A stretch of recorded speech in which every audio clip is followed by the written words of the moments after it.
Hello everybody, Cal Banyan here. Cal Banyan's Hypnosis, etc. on calbanyan.com. And guess what? I'm back here again with Erika, and today we've got a really important topic, and I think you're all going to like it. 7 steps to marketing your hypnosis practice even if you don't have a clue. And I think this is going to be good because it's one of the things that hypnotists often just don't have a clue about, right? And also there's those who have a pretty good idea about how to market things, but I bet you're going to pick up 1 or 2 nuggets that will nudge your marketing ahead even further. All right, let's see here.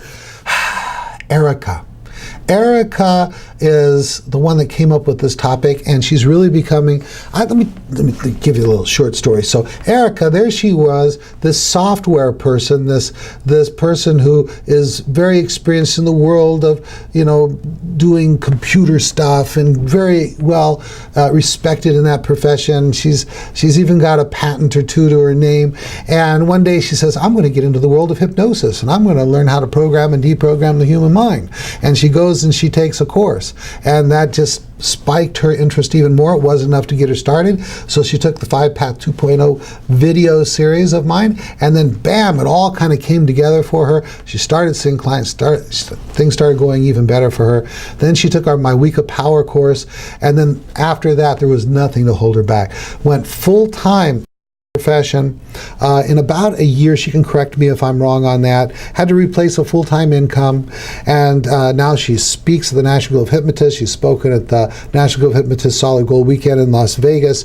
She writes for the International Association of Hypnosis Professionals 5-Path Journal.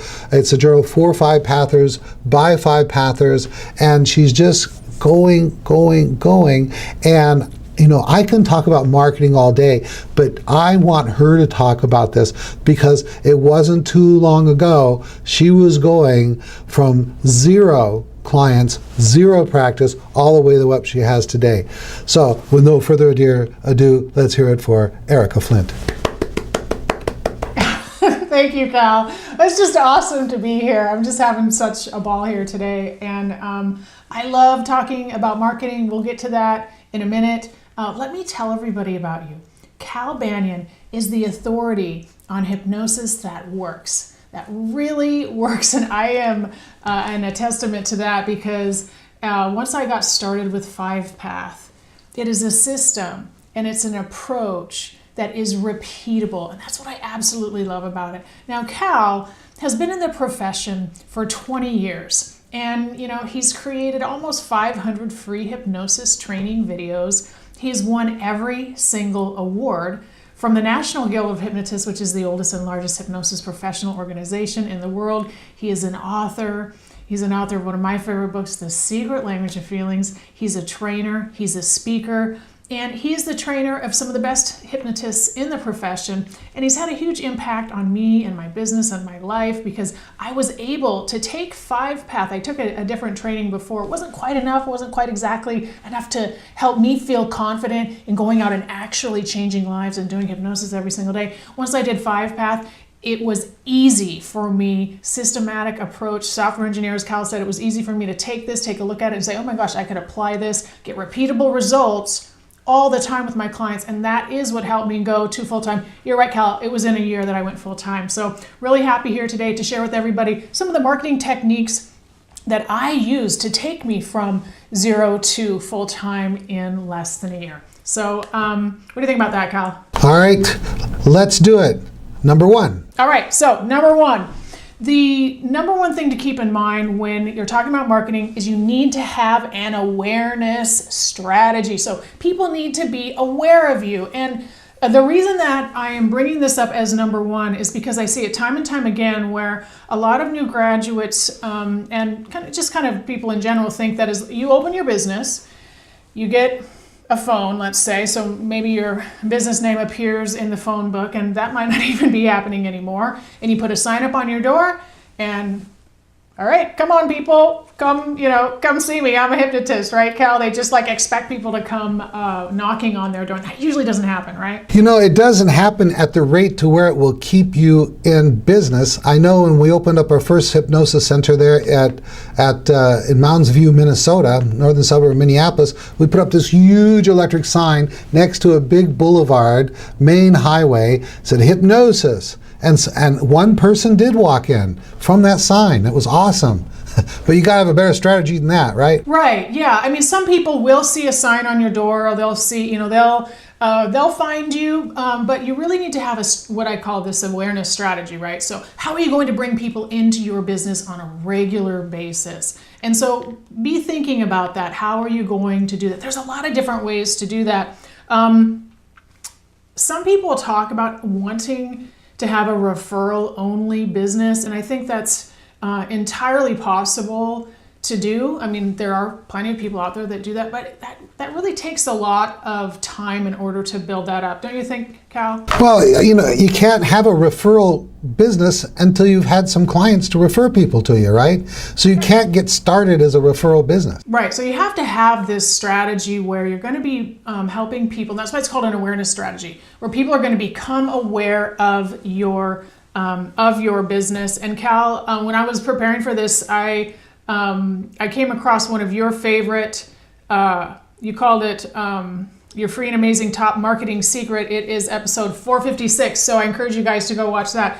And so, what Cal talks about in this episode is talking about what you do, right? So getting really good at just talking about the fact that you're a hypnotist and what you help people with, and how you share, sharing that information with everyone wherever you go, right? Right. And it's so easy to get them to ask, isn't it? It really is, yeah, because all you have to ask them is, hey, what do you like to do? Or what do you do, right? Right. And then they're going to blah, blah, blah, blah, blah, and they say, so what do you do? And then you're off and you're going, right? Right. And it makes it really easy to get started. So if nothing else, you need to be comfortable talking about what you do with anybody who will listen. And you can just tell anybody how you help people with a variety of issues. A lot of times the general public doesn't understand that hypnosis can be used for things that aren't that common issues like stopping smoking and weight loss. They don't realize that it can be used for sleeping better, relationship management, that type of a thing. One of my shortest and sweetest but very effective elevator speech technique is, they say, so what do you do? Oh, I'm a hypnotist. I use hypnosis to help people succeed when nothing else has worked. And they go like, really? Can you help me with, or can you help my daughter with, and so on. It works like it's a movie script. I say that and they say that. So cool. I love that, Cal. I use that all the time. There's no way to improve upon that as far as I'm concerned. I think it's absolutely right, because what's going to happen when you say that to somebody is they're going to immediately go to the one thing in their life that they are still struggling with, and they're going to ask you if you can help them with that. Perfect. All right, second thing, number 2, pick 1 or 2 things and get really good at it. So here's one of the mistakes that I made when I was first getting started. And I spread myself too thin trying to do everything, right? And this is very common. Oh, I'm gonna do Facebook advertising, I'm gonna do Google AdWords, I'm gonna put a print advertising out there, I'm gonna look into radio advertising, and you're just doing too many things and not doing any one of them really well. So it's really important. Pick 1 or 2 awareness strategies, and we'll talk in just a moment about what those can be, but pick 1 or 2 of them and really focus on them so that you can get really good at it. What do you think about that, Cal? And Erika, I think with your computer background, I'll bet one of them was marketing over the internet. Yeah, absolutely. As a matter of fact, that is still the most, what word do I want to use here? I guess lucrative awareness strategy for me is still marketing over the internet. Still, the number 1 is using Google AdWords. Google still has 70% of the market share in search. When somebody types something into Google, guess what? They are ready right then and there. They're probably suffering right then and there. They're like, oh my gosh, I need to lose this weight, or I've got to quit smoking. And boom, you can reach your clients right then and there. That is the power of internet marketing. And you can reach your clients right when they're in that moment of need. So AdWords really works. Bing still works, but it is still only maybe 25% market share, so there's not as many people using Bing. But you know what? It's still valuable, especially if in your area there's what's called market saturation. So if there's a lot of people using AdWords in your area, you can still go get a bunch of clients from Bing, and you might have enough clients from Bing that you don't need to do anything else. It might be more than you need in any one month. You know, as you're talking about that, I'm thinking, you know, what we do pays really well. So let's say, I mean, it's very typical for a well-established hypnotist in a urban metropolitan area to make $200 a session. And if we see people on average 4, 5, 6 sessions, you know, then we're talking $800 to $1,200 per client. And if we're doing AdWords, and you know 80% of searches are happening on Google or whatever, and you got 8 clients from that, and it costs you, I don't know, to get those 8 clients, you know, $800. And these are just round numbers because it's easy to do the math, right? Would it, and you're spending, you know, an average of $100 per client to get this client that's going to be worth, you know, so much money to you. $800, $1,000, $1,200. Yeah, that's a great deal. Well, wouldn't it make sense to also spend $200 in Bing to get 2 more clients, so that you could get that 2 more clients would be another, you know, at $800 to $1,200 a piece. That's $1,600 to $2,400 for $200. So yeah, pick one, Google, get good at it. But then there's so much similarity, right, between the Bing, which of course is the Microsoft one, to start doing what's working in Google on Bing. Is that correct? Right. There are tools out there that will allow you to basically import. If you have a Google AdWords account, you can import it to Bing. And so you can just basically kind of, hey, oh, it's working in Google, let's copy and paste it over to Bing. Right. The market in Bing, they say, is on average, I'm thinking right now, I think it's primarily women in their 50s, 60s. So there's a lot of client-specific things that we can think about that market group is tending to want our help with, right, Cal? That's so smart because, yeah, I'm thinking that the person who doesn't switch over to Google or doesn't, you know, switch over to Chrome or Firefox, this is the person who's, you know, not that computer savvy. It's probably the person that didn't grow up around computers, and they're 50, 60 years old. And they're just using whatever came with the computer, Internet Explorer that has Bing as their search, right? Yeah, that's exactly right. It's going to be the default on any Microsoft operating system that you get. It's just going to be Bing search. They would have to go out of their way to change that. So you're potentially reaching a really large market there. And you know what? You mentioned it was women, right? And women just typically make up the majority of our clients. I would say easily, over my experience of 20 years, somewhere between 70 and 80% of my clients have been women. Is it panning out that way for you too? Yes. Yeah, I mean, I might even say that it's a little bit higher. But I don't have the exact numbers in front of me. Well, right, and this is typical of all services, be it psychology or medicine. Women are better at getting services than men are. So, gosh, why not advertise where the women are? Perfect. Good. Please continue. All right. So some of the other ways that we can advertise it, I'm just going to throw some ideas out there for you guys because, you know, these are some of the other areas. After I got really good at doing some of these, then I would reach out to other markets. You could also advertise in print. And so my 2 primary strategies are Google AdWords. I've got Bing on the side. And then the second is a local magazine that I use. And this local magazine is really awesome because guess what? It ends up, this particular magazine, the reason I did it is because I saw it in my doctor's office. And so this magazine is specifically kind of sent to doctors' offices around for free. And so I advertise in that print magazine as well. So you can advertise in your local newspaper. You can advertise in print, in a magazine. There's also other online tools like Twitter, LinkedIn, but I don't use those nearly as much. I don't get as much return on those. And so the next thing that I want to talk about, number 3, is that you should have short-term, medium-term, and long-term goals for what you are doing for your marketing. A short-term solution might be something like Google AdWords, because you can get, your awareness strategy could be Google AdWords, because you can get your ads online and out there very quickly. Print advertising, the same way. There's other things that you could do. The short-term awareness strategies, just like Kel and I talk about things as much as you talk about what you do as much as you can. A medium-term strategy might be more like referrals and testimonials. So that should be a strategy that you're putting into place, an awareness strategy where your clients are referring and you have testimonials that you're putting on your website or in Yelp, right, Cal? Okay, I got to back things up a little bit because I've been aching to say this. When you're talking about magazines, is that okay? I have to back up a little bit? Yeah. Okay.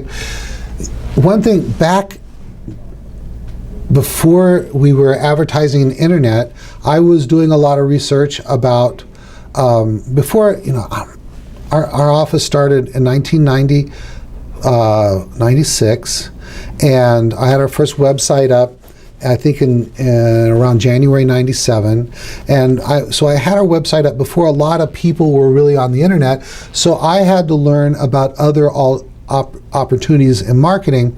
And one of the things I had to look at was print. And you just started talking about magazines, and that's when I wanted to raise my hand and say something, that a little insider tip that I learned, and that is, two people, you go and you look at a magazine, and in there and see if there are any hypnotists advertising. Now, some people go, oh no, there's already 1 or 2 people advertising in this magazine. I probably shouldn't advertise in there because it's too much competition. That is wrong. You're making that decision too quickly. What you need to do is you go to your library and you go back and you see if you can find that magazine in the library, and see if you then look at the most recent edition and then start going back in the editions. If that ad has been running for a year or 2 years or 3 years, guess what? That tells you that that ad is working. Okay, that's super important. If you can find an ad in print media for hypnosis or anything else that you want to promote that's been there for 6 months, a year, 2 years, 3 years, then you immediately got to think, wow, that thing's been tested over a period of time. Rare is the person that's going to spend the money on a print ad month after month, year after year, unless they're getting some return on it. If you can find a magazine that has 2 people in there that have been advertising month after month, year after year, then guess what? That magazine with those kind of ads work. And so what you want to do is you don't want to stray too far from the formula that's right there in front of you. There's 2 ads that work, and so you want to make your ad similar to theirs in style and feel.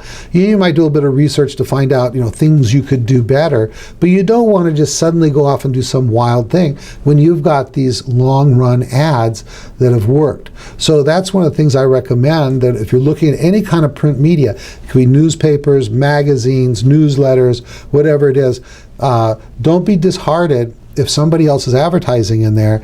That's exactly what you want to have happen. How's that sound, Erika? Oh, that's such great advice, Kyle. I love that. Why mess with what's working, right? So I absolutely love that idea. I've had my advertisement in there for almost 3 years. Yeah, you're right. It works. So great advice. So let's see. I think I was talking about the medium, getting referrals and testimonials. I think that's something that we should always be working on as a strategy that is just, we kind of incorporate this awareness strategy into our business at all times. Perfect. Hey, we're at a point where I'm starting to wonder, do you think this is going to be a 2-part series, or is this going to be a 1-part series? I think it's going to be a 2-part series because we're just at the end of number 3 right now. All right. Will you go through what those 3 are called right now? Yeah. So the awareness strategies, you should have a short-term strategy, a long-term strategy. A short-term strategy. Okay, that's something like getting clients next week. And for that, I categorize something like the internet because you can get it out really quickly, or just talking about your business, that type of a thing. A medium-term strategy, which is something that, might be, you can implement now and it might show you results in a couple weeks or a month. And then a long-term strategy. A long-term strategy might be more of something like building really good SEO on your website, where you're continually building your website's credibility and ranking on Google. That does not happen overnight, and that will need to take some time. Does that make sense, Cal? Perfect. Good. Is there anything else you want to say on that? I'm just trying to do some time management stuff here. Nope. So we can end there with number 3, which is coming up with short, medium, and long-term strategy, and then we will finish with 4, 5, 6, and 7 next time in the next episode. Okay. Before we get into that, will you talk about your marketing group on our Hypnospace? Yeah, absolutely. So on our Hypnospace, I have a marketing group there where we talk about all sorts of things marketing, like how to market your business, how to market yourself, classes, training, how to bring in clients. And so that's a great place to join us, our Hypnospace there, and we'll be probably talking about this episode, getting some feedback there. And I'm there to answer questions for you guys too. If you have any more detailed questions about what you're doing, what's working, what's not working, if you have specific questions about how to do some marketing, I want you guys to check in there, ourhypnospace.com. You can find me there in the marketing group.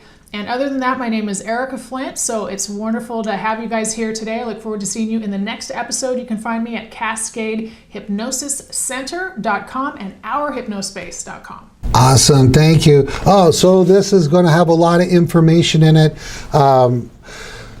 I want to really encourage you to go over to our Hypnospace. If you're not already a member, there's a number of groups that are going on there. Erika's is probably one of the most successful, most active groups on the site. I also post videos from time to time, and so make sure you do that. All right, once again, I want to tell you folks that you deserve a pat on the back, because a lot of hypnotists, they take their certification course and they never crack a book again, they never watch a video again, they think they know everything about hypnosis. But you folks, you viewers right now that are watching, you're the ones that really want to be among the best of the best in the profession. So you seek out things like this, and that's why I encourage you to become a VIP member so you can have access to all of the videos. We're coming up on 500 free videos for you. It's just a mountain of golden nuggets for you. All right, real quick before I close out, we got the Week of Power course coming up here in November 6th through the 12th. Come Toussaint, California, and let me take you to the next level, just like I did with Erika. And I think that's about it for now. Next episode is going to be part 2 of this, and we might even squeeze in some more stuff. All right, Cal Banyan signing off. This recording is the property of Cal Banyan and the Banyan Hypnosis Center for Training and Services, Incorporated. All rights reserved, for private use only, may not be duplicated without permission. For contact information, go to www.hypnosiscenter.com.